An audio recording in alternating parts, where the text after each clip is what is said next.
میرا پیارا نبی کتنا پیارا نبی، ساری دنیا کا ہے وہ دلارا نبی۔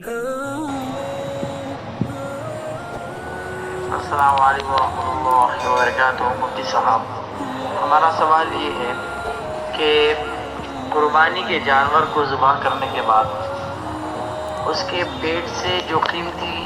چیز نکلتی ہے جس کو گہران وغیرہ کہتے ہیں، جو سونے کے بھاؤ میں بکتا ہے، تو اگر وہ نکل آئے تو اس کا کیا حکم ہے کہ اس قربانی کے مالک اپنی ذاتی اخراجات کے لیے استعمال کر سکتا ہے یا اس کو صدقہ وغیرہ کرنا پڑے گا؟ وعلیکم السلام ورحمۃ اللہ وبرکاتہ۔ آپ نے جو سوال کیا ہے کہ قربانی کے جانور میں اگر گیران نکل آئے تو اس کا استعمال کرنا کیسا ہے، جواب سماعت فرمائیے۔ قربانی کے جانور کے سلسلے میں بات ذہن نشین کر لیں کہ جیسے قربانی کا گوشت ہم استعمال کر سکتے ہیں، اسی طریقے سے قربانی کے جانور کی کھال اگر ہم خود استعمال میں لانا چاہیں تو لا سکتے ہیں، لیکن اگر ہم نے قربانی کا گوشت فروخت کر دیا یا ایسے ہی قربانی کے جانور کی کھال ہم نے فروخت کر دی تو اب اس کی جو قیمت آئے گی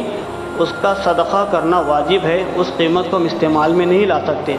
اسی طریقے سے اگر جانور کے پیٹ میں گیران نکل آئے جو ایک قیمتی قسم کا پتھر ہوتا ہے، تو اگر آپ اسے اپنے گھر میں رکھنا چاہیں تو رکھ سکتے ہیں، لیکن جس دن آپ اسے فروخت کر دیں گے اور اس کی جو قیمت آ جائیں گی تو اس کی قیمت اپنے استعمال میں لانا درست نہیں ہے،